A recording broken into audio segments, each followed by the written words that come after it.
What's up, VC? It's your boy Eric Weinbender here. Coming to you from the office for the first time in a long time, right?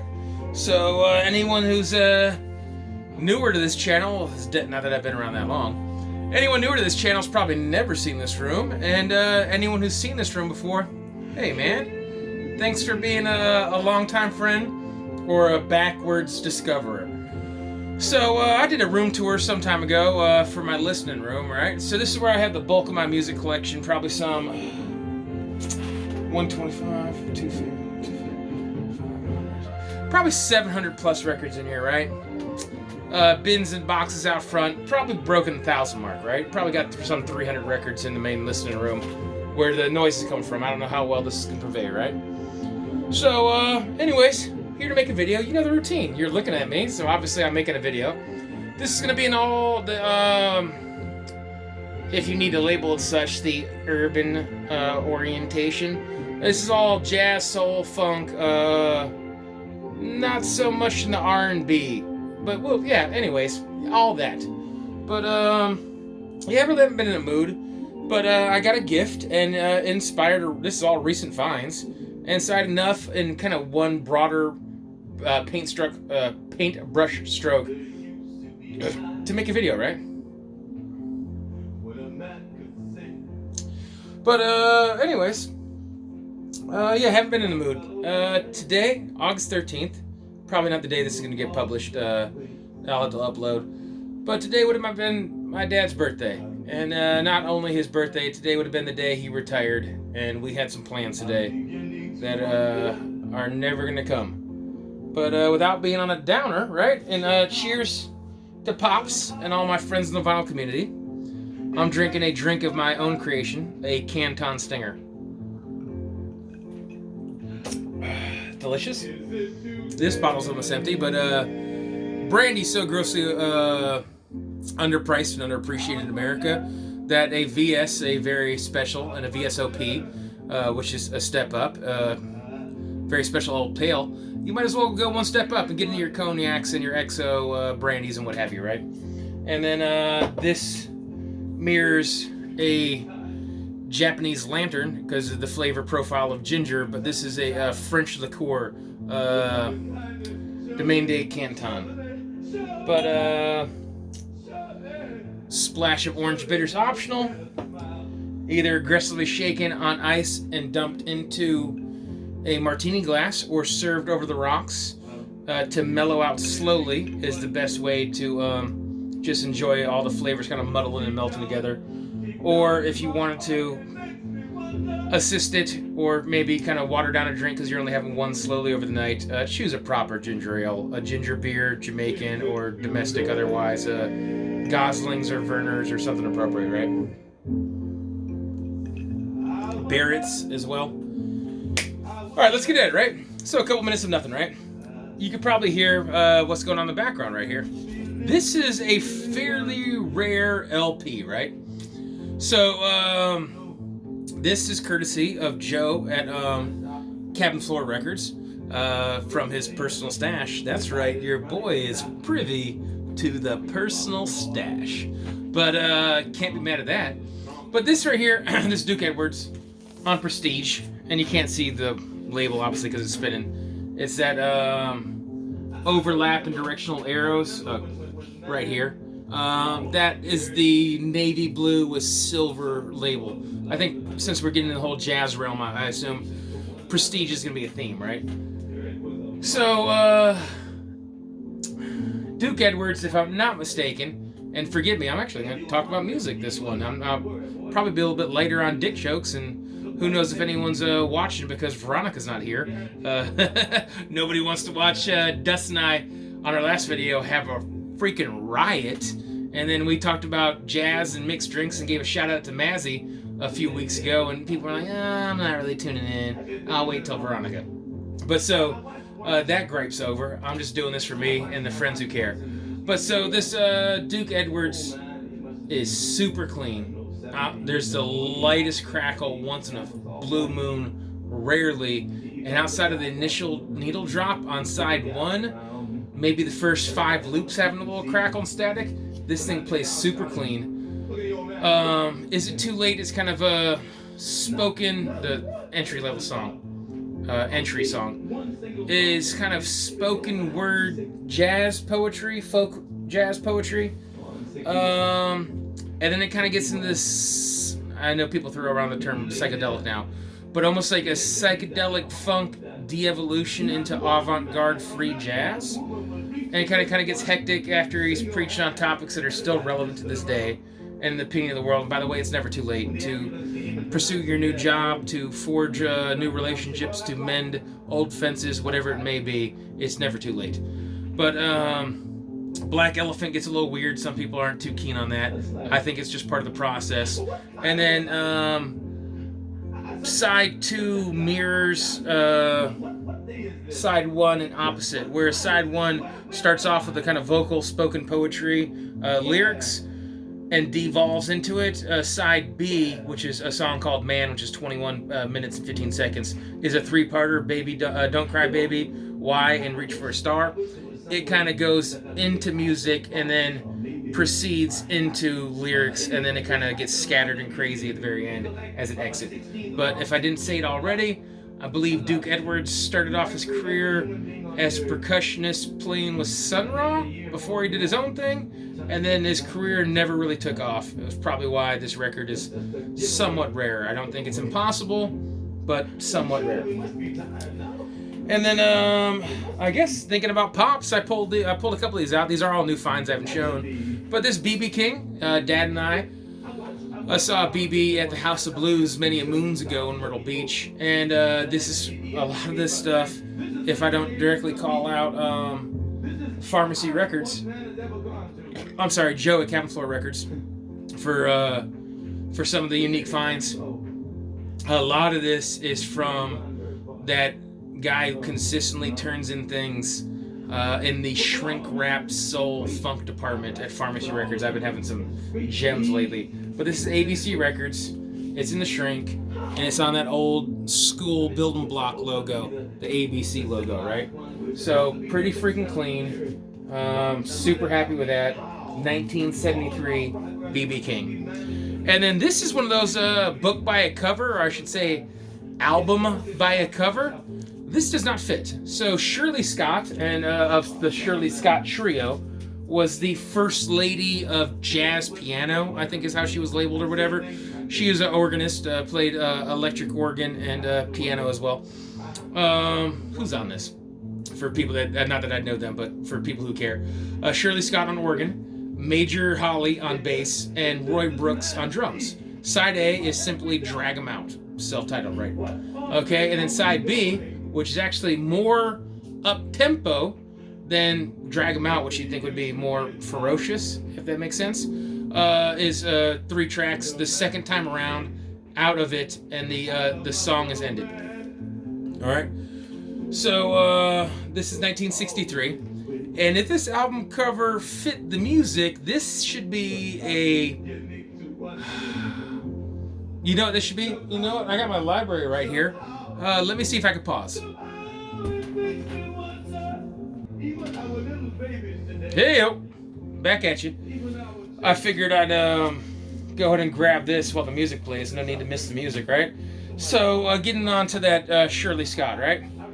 What this music right here, is a late 50s cruising Cadillac, or maybe a DeSoto, a Plymouth Fury, here's a DeSoto, a 58 DeSoto. That's what this music is, right? Nice, maybe it has some pickup up-tempo. Here's a cruising limousine version of it, right? But that's what this music is, if you're gonna do a cover that fits. When you're hearing this, when it kind of gets into it, you kind of hear it, it's almost kind of like, I don't want to say soft and fluttery, but it's almost like bluesy jazz. You know, you got the bass complementing the organ, and just a little chap, chap, chap, tap, tap, tap of the drums, right? And you're just thinking, at some point this is going to pick up. It's going to launch like these peeling rubber, smoking tire, drag racers right here. You think at some point it's going to get up-tempo and kind of get a little hectic, a little bit maybe acid jazz or something, crazy and out there and up-tempo. It just never brings any tempo. That being said, it's pretty pleasant. It just does not match the cover. Apparently, this is fairly rare, and I'm surprised for the condition of this record, which I don't know how well it's going to show up. This thing is, oh, look at that light Art Deco mosaic light I installed. But, yeah, I got to do a room tour at some point on this. But, this is well cleaned, but still marred on an old Prestige, that old, yellow and black Prestige, right? And so, yeah, it just doesn't match. It's cool, but, and then another thing, that's what I was getting at. It has little light crackles and surface noise, and on side A, the inner loop, the dead wax loop, is broken, so the B side is fine, but it kicks past and rubs against the paper label and just sounds horrendous on the A side. But other than that, it plays pretty well for the way it looks, and jazz, you think it'd be rough. Alright, so pushing forward. What triggered? What spawned all this, right? I had all these finds anyways, and they kind of fit in within one genre, so I said I'll roll with it, right? But, you know, you're always making friends in the vinyl community, from everyone from, you know, Tim, DJ High Noon, and Cosmic Brian, and Bet the B-Side Records, and Jeff Kempen, what this is a gift for, ruin the teaser, show a teaser, or ruin it. You know, you were making friends. And so Jeff and I end up emailing, and going back and forth, and actually text messaging and talking on the phone briefly. And he's like, hey man, I love your channel. He's like, I just want to support, spread love, right? And I'm like, oh dude, that's a beautiful thing. He's like, what can I get you? Which is weird for me, right? Because I'm just like, I'm the type of person that I'm not made of money. But you know, the only thing I'm really spending money on nowadays is records. So if I want something, I kind of just hunt it in the wild and accumulate it, or I seek it out online and I just buy it. I just, you know, so I kind of spewed out a couple random things. He's like, oh, all right, I'll keep an eye out, right? And then I was thinking, you know, I texted him a day or two later, and I was like, you know, Jeff, to be honest with you, man, this is kind of shameful, but if I'm being honest with you, man, I don't own any John Coltrane on vinyl. And he said, I got you. Don't worry about it. I got to work. It's going to take some time, but I have something for you. And then you can see how this immediately, the track tapers off and then just and gets sunrise-y. And then so we're going to go on the adventure for this rest of this A-side, right? So he sends this, right, with this note. Hi, Eric. Enjoy the Coltrane. The cover is beat up, but the records are in pretty good shape. No need to send anything in return. Take care, Jeff. Too bad, Jeff. I was working on something for you anyways. Some point in the future, something's gonna come your way, right? So this John Coltrane, it's got ring wear, which doesn't offend me. That's not the worst thing in the world, right? It's not all split up and frayed and everything like that, but it does have ring wear, and it fits its age, right? So ring wear on something from 2006 is one thing, but when you get to this age, it's another thing, right? So the gatefold, which I wasted my crease break on a sad attempt of making this video, pondering the life and death of my dad. That one went to the wash. But here's Prestige on that kind of avocado lime green. Same looking label as what's playing right now, but the other one would be navy blue and kind of silver gray, right? So this wax is clean, both in the lack of scratches and the fact that Jeff probably cleaned this and took well care of it, right? So I assume this is going to play real well. I just opened this. I didn't open it to save time. I opened it off camera because I already knew I was getting John Coltrane. So there's no mystery. And save time, because Lord knows, I've been doing pretty good at sneaking in at 25 or a little bit less. But your boy has been known to go long, right? So there's some John Coltrane. Cheers, VC. R.I.P. Pops. But so, another thing I found recently, right? This BT Express, right? To get after it, BT Express is one of those things I talked about in the past. Squeaky chair. That's one of those things that's fairly commonplace, you know, easy to find, and a lot of times it's beat up and is, you know, in that kind of $1 bin to $5 range, right? But even when you find it in excellent condition, there's still $8 to $12 records, and I guess, you know what, this is pretty easy. I got my records right behind me. B's are right over my shoulder. Brothers Johnson, BT Express. Here we go. So let me grab a couple of these right here. And I would not recommend these. You don't find these 80s ones as often. So if you get an opportunity, I'd say just if you can, acquire them, right? But so this is BT Express 1980, which is fine. It definitely has more elements of the 80s and is actually more disco era-ish in music than the BT Express from the true disco era, right? So it kind of becomes 80s pop, R&B, but still pleasant. But they don't bring the funk quite as much, right? But if I'm not mistaken, the lady's name is Barbara Joyce. Let me check that here. Yes, you can see it on the back here. This lady with the afro is Barbara Joyce, right? So they're a big band set right here with strings and horns and all that, and they really put it out there, right? But these two albums, which are pretty easy to find, and like I say, just hold out because you'll find them in great condition. They're $9, $10, $12 records, right? So this Do It Till You're Satisfied is pretty dope, and this BT Express Nonstop are in their heyday, right? I want to say the album I'm about to show you is 76, and I want to say they went right back to back 76, 77, 78. You can hear how weird this is getting in the background, right? I hope this is just loud enough that it's coming on camera too, right? This is the album that I'd recommend to everyone, right? But so, these are cool. Barbara Joyce brings it. This kind of reminds me of Easter Everywhere, or 13th floor elevators. You have the electric jug. This is kind of known for having the obscure instrument that doesn't really need to be, and when some people hear it, they can't unhear it. Well, you either like it or you think it adds to it. But these have wood train horns, if I'm not mistaken, throughout some of these tracks, right? But so these right here, Do It Till You're Satisfied is really cool. Express is really cool on this. And then on this one, Peace Pipe is really dope.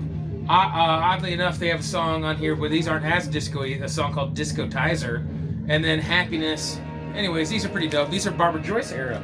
So I found multiple of these and given away. My sister has copies. I've given them to friends, right? But oddly enough, their debut I've never seen in the wild. So I finally scored one. And these don't usually play if you have Spotify or Slacker or Pandora or whatever you use. These usually aren't even the tracks, because this would have been on Roadshow back in the day. But CBS Records Roadshow. But look at those dope suits. And matching suits here as a whole, right? So I'm curious to listen to this, right? So it's in good condition. Was not terribly expensive. I want to say this is an $8 record. And it cliche Columbia label. Not so much worried about the label outside of a speck of dust. This thing is crazy clean, right? So I was happy to find that, right?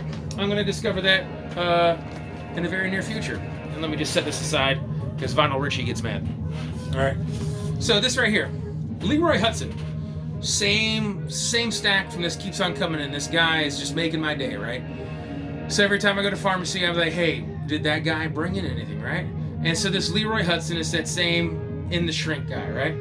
So this is not a first press, but this is an early press In the Shrink. I've never heard this actually spoken, so I assume it's Curtum Records.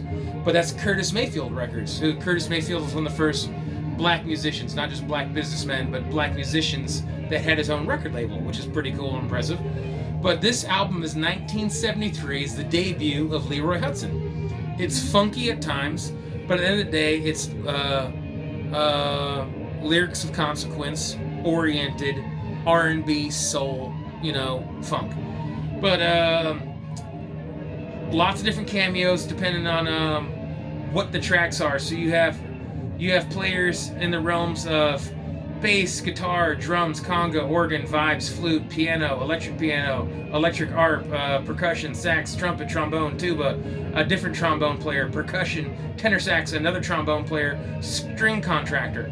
So lots of different noises being created out of this, right? One of my favorite, labels have been in discussion recently, right? That label is one of my favorites, right? So that's freaking dope. Great music. Really recommend this.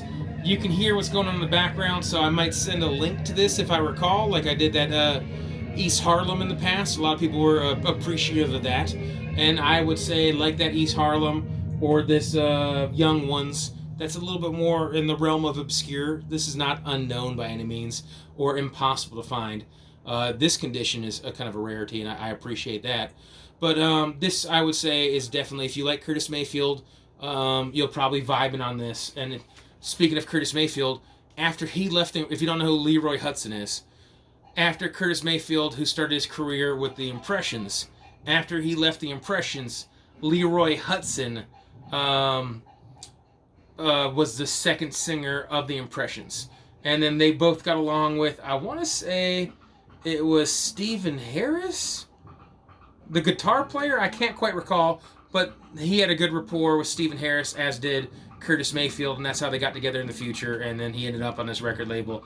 This is, like, say, circa 73, if I'm not mistaken. I don't think he stayed on Curtin Records that long, but fairly obscure, never huge commercial success. But I want to say he cranked out an album every year to 3 years for the next 15 years, if I'm not mistaken. But this would be the one to own if you were going to pursue Leroy Hudson. But hey, your boy's actually talking about music. That's a rarity, right? So, am I just moving stuff? Yeah, so be it, right? But, the world won't end.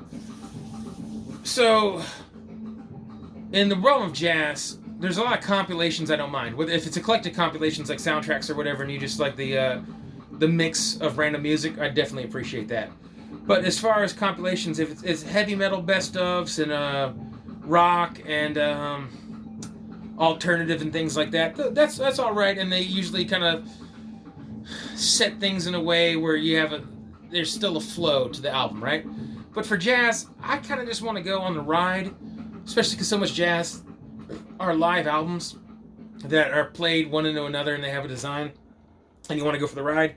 And I usually don't go out of my way to buy jazz best ofs. But I was talking about jazz in a recent video, whether it's I don't know if it was the one with Dustin or if it's the soul R&B finds with Veronica or whatever it is. Maybe I'll send links to both on that. I don't know. But and by the way, Dustin and I, our last video was a freaking ripper of a hangout. I'm sorry, unlike the beautiful Veronica, he doesn't have breasts or as pretty of a smile, and he's usually bearded, but we had a freaking good time. So look backwards on some of those videos, not for the sake of me, but support my friend. He's a freaking good dude, and we had a fun time. But so I want to say it was Jay Vinyl Levan. Jay, make more videos. But you know what? I'm already going to break over 25 minutes just barely, so I'm going to go ahead and pause because I have a few minutes ahead of me, and I'm actually going to go into the B-side on this. All right, whatever my train of thought is disrupted. And then the B-side, if you can hear it, starts a little creepy, and it kind of comes out of that, right? So, anyways, Pharoah, and I always have a bad habit of saying Saunders, because that's a fairly prolific name in the Carolinas, right? But Pharoah Sanders is something Jay Vinyl Levan recommended to me, as well as maybe someone else, right? And it was ironic because the very next day I was flipping, and I saw this best of in pretty good condition at Pharmacy Records.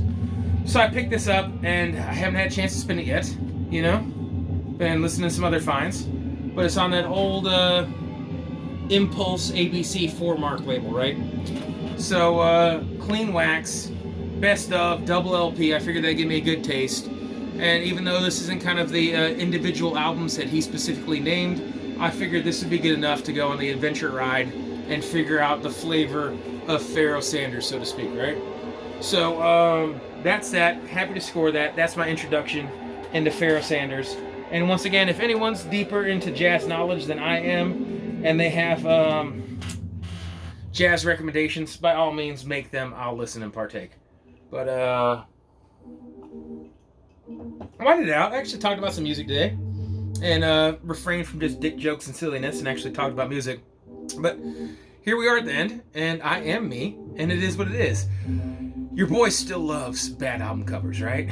And there's there's grails as far as, Randall Weaver giving me those 2 Mars Voltas, and you're being surprised with the grail through human generosity is a beautiful thing. And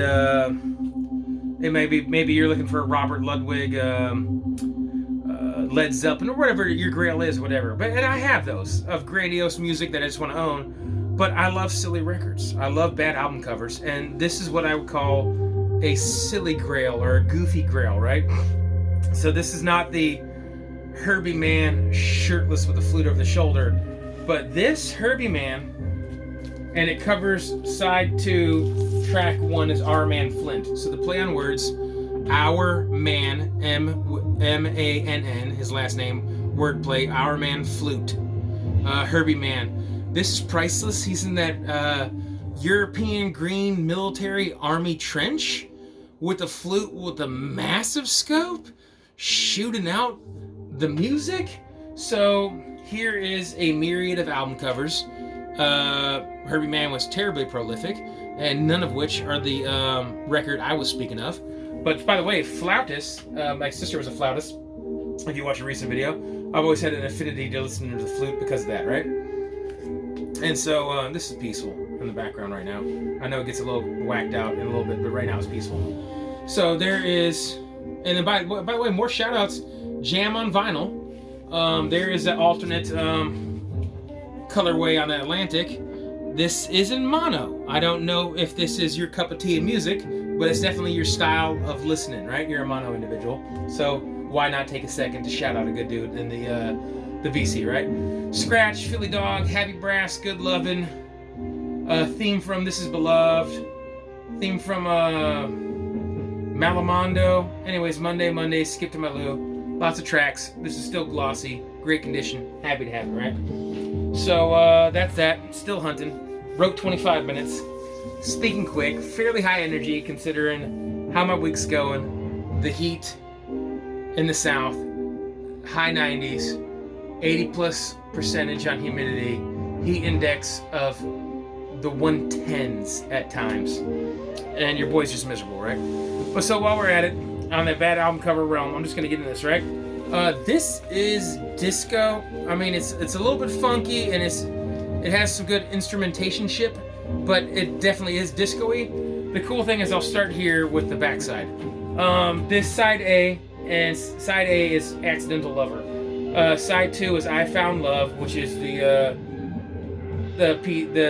focus of the album, right? I want to say that the cool thing about Accidental Lover, this is like a 16-minute track, this is like a 15-minute track. I want to say that this almost gets probably 10-12 minutes before words come in, and words start with this and it tapers off, and then it's just kind of like a disco funk, big band musical, right? And so you can kind of groove with it, right? But this is a dollar bin record. I had to buy it because what the F is this, right? So this lady doesn't really look like she's in distress, all right? And then this hand on the wrist, I don't know if that's like a, here, grab me here, or go away. I don't know, because the face doesn't really scream panic. It doesn't. But you can't help but notice that's 3 sets of bro hands? I don't know about you, but to be vulgar for a second, and I've had some success with the ladies. I'm not a man whore or anything, but I've had some adventures and some good times. And a few rules I have, I'm not going to get all into, but I do have one of my hard rules, my firmest of rules, no pun intended, is a 1 dick to 1 vagina ratio. So I don't know what these 3 bros are getting into, but I don't support it. But for the nonsense of things I like to collect, and this being a buck, I had to buy it. And it's on that Casablanca, which is an old disco label. This is kind of a little bit, you can still see fingerprints on here. This is all dirty, right? But no scratches, just fingerprints. This thing is actually clean outside of other fingerprints. But that Casablanca is pretty iconic for everyone that knows them from Kiss alone. But they were a lot of dance disco music back in the day. And actually, there was an era of disco Kiss as well. But awkward ending on this, whatever this is, right? But so, hey, thanks for hanging out. Thanks for the distractions from a little bit of woes in my life. And then thanks for the VC being mostly drama-free. If there's some fuckery that comes my way, just be bold about it or let it go. All right. Awkward and peace.